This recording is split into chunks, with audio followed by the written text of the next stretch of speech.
Have you heard of it? A random ghost showed up and said, "Hey, I'm your dad. Go kill this guy." Did I like this? No. Girl, just pick up a piece of bread and eat it.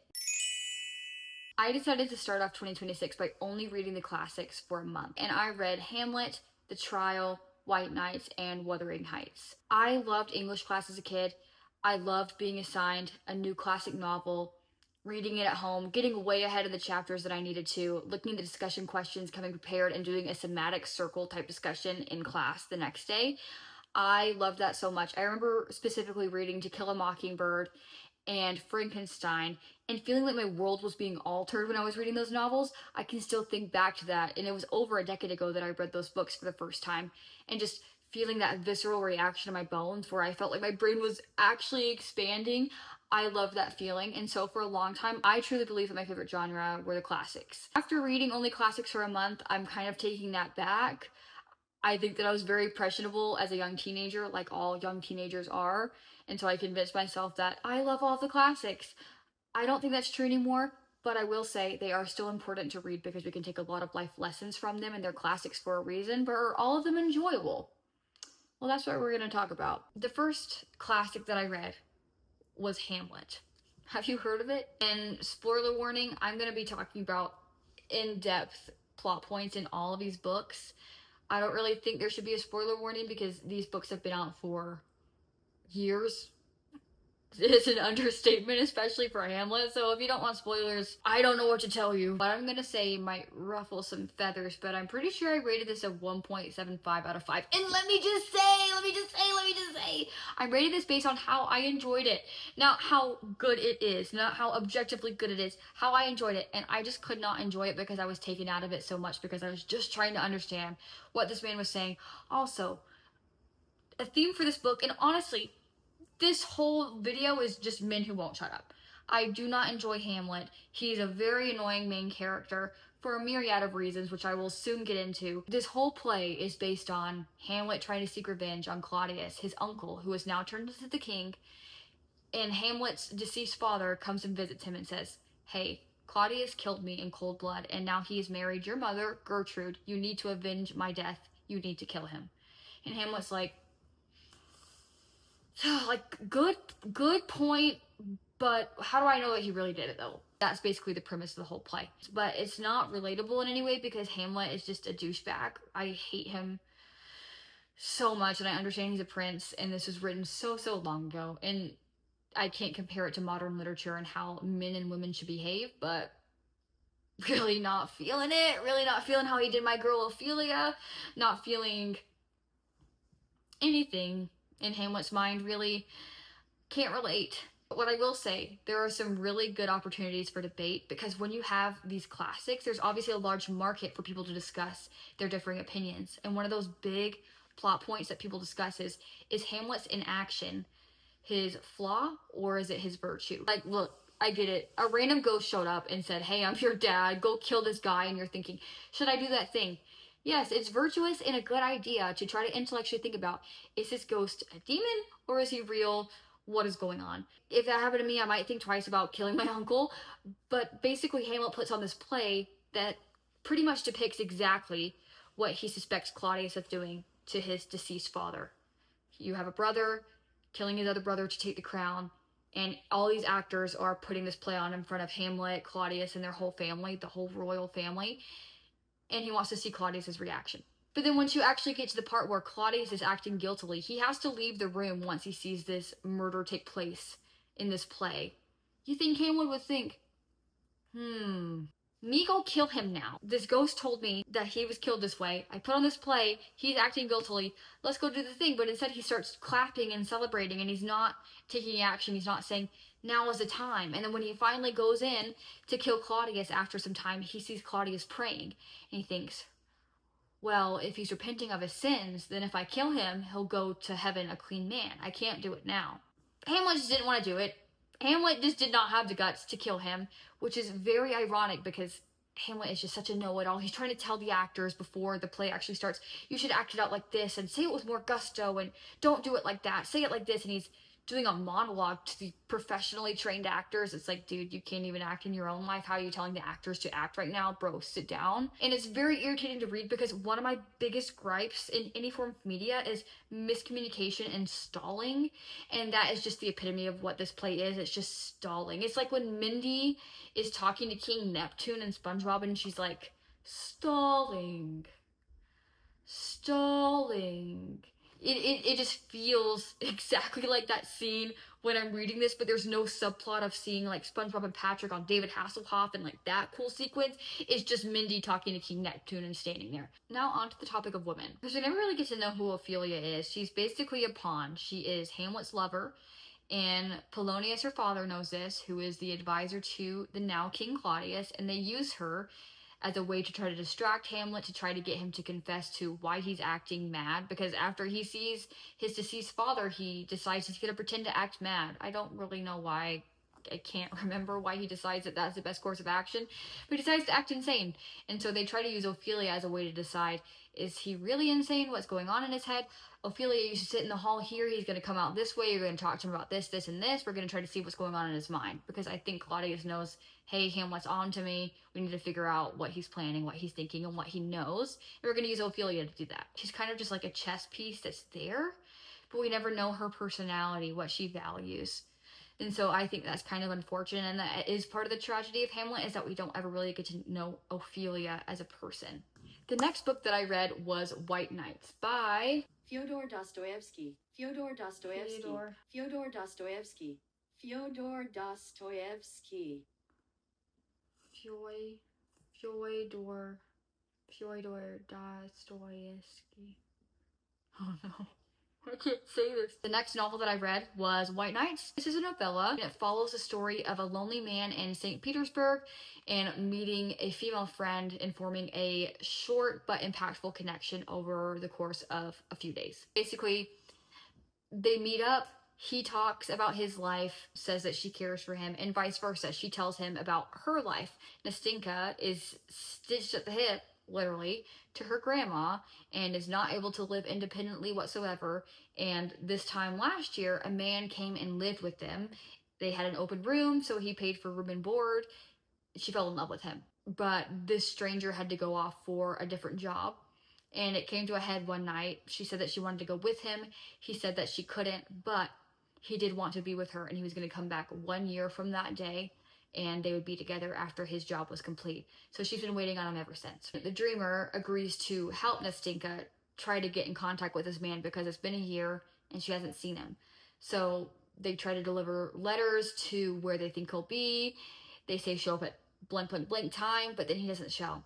So then they decide we should just be together. And it's this very strange, dreamlike sequence where they're walking around town, laughing, cutting up, and then they're almost home because they say it's getting really late, we should go home, and they almost get home, and then they turn right around and go back down the street, and then it's awkward silence, and then they're laughing again, and they say we should go back home, and then this cycle repeats like 3 or 4 times, and then eventually he really does walk her home for the last time. But when they show up, the stranger is there, and he's waiting on her, and she just runs right to him. She goes, so glad you're here, and then she turns around to the dreamer and is like, peace out, dude. Gotta be with my man. I know I said I wanted to be with you, but it's only because I thought I was rejected. He stands there and watches them until he can't see them anymore, which is so sad.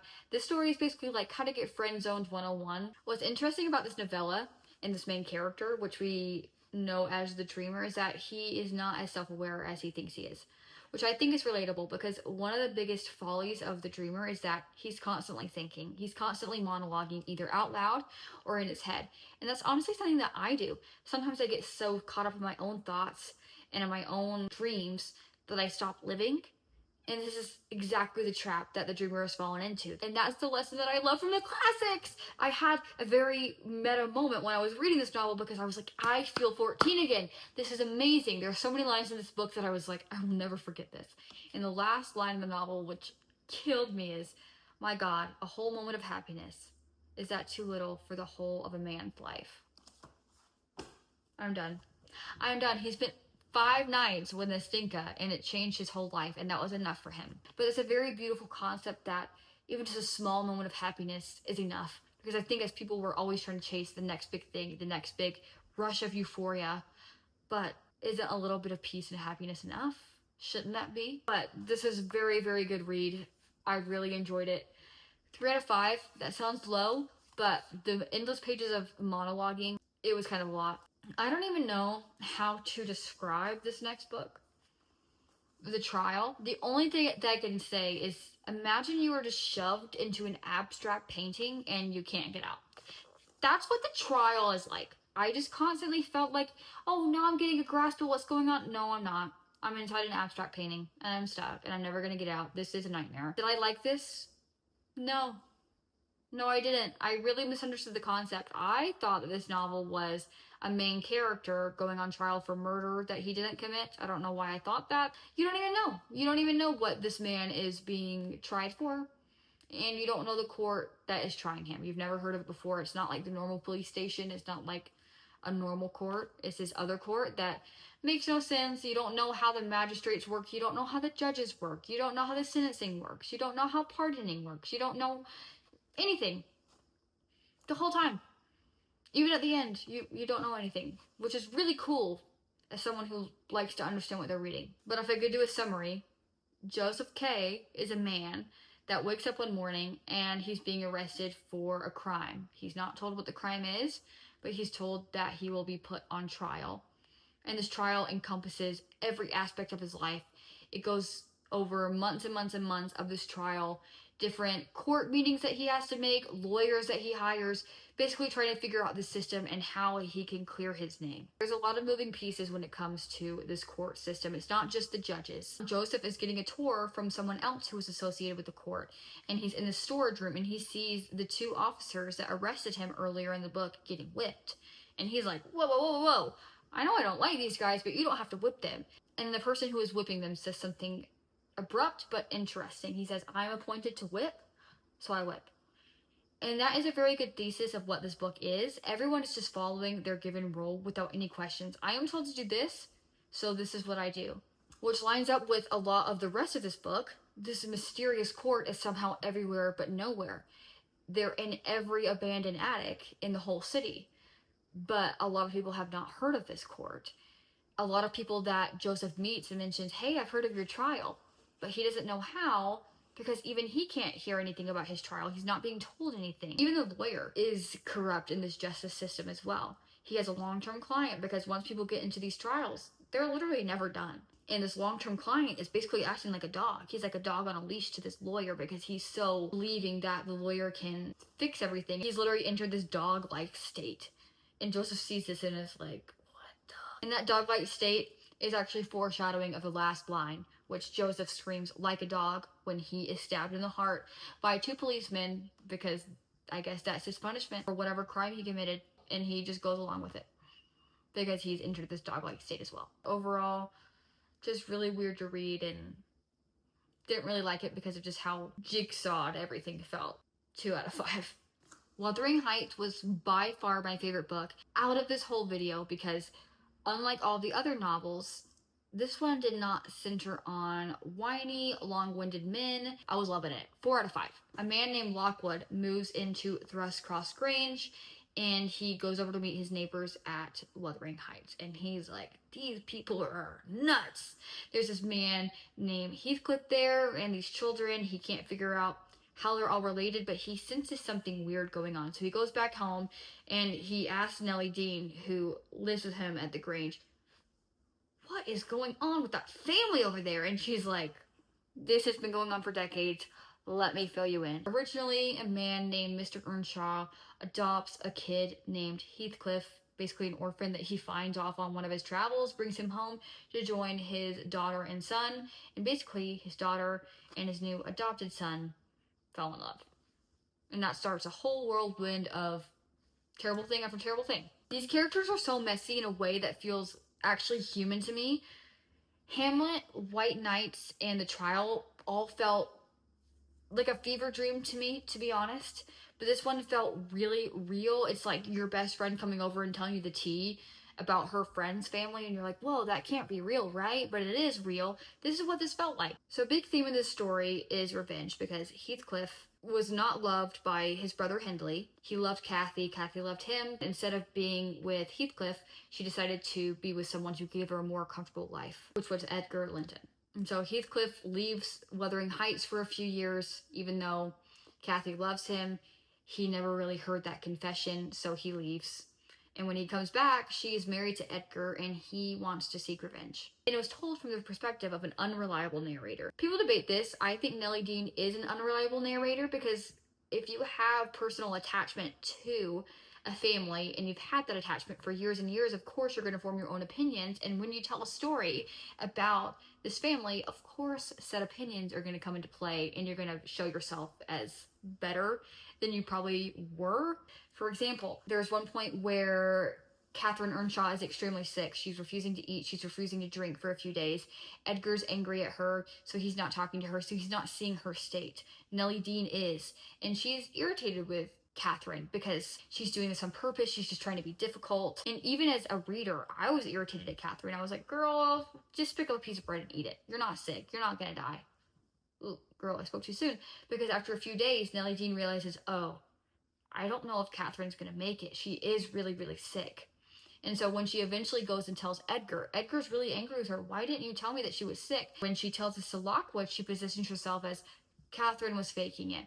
She was being dramatic. Catherine was doing what she always does, what she did as a kid. She was over-exaggerating. But was that really the case? We don't know, because we weren't there. This idea is reinforced later when Lockwood is reflecting on some things that Nellie Dean said when he goes back and sees Kathy, which is Catherine Earnshaw's daughter. Catherine Earnshaw passed when she had Kathy, and so he's getting to know her a little bit better, and he says, "She does not seem so amiable as Miss Dean persuaded me to believe." Maybe Nellie Dean isn't as neutral as a narrator as we originally thought. Throughout the rest of the book, Nellie Dean keeps telling Lockwood about Heathcliff's undying love for Catherine Earnshaw, even after she does unfortunately pass.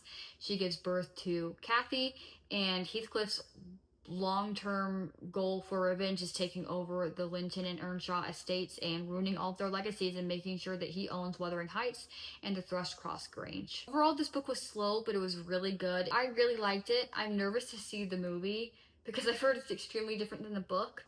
Those are the books that I read in January, the classics. I think I'm done reading classics for a bit because I think my brain is fried. I definitely want to read some classics every now and again, but I don't think I'll ever read another bout of them straight in a row just because it did kind of put me in a bit of a reading slump. If you have any ideas on books that I should read, you should definitely let me know. Until then, I'll see ya.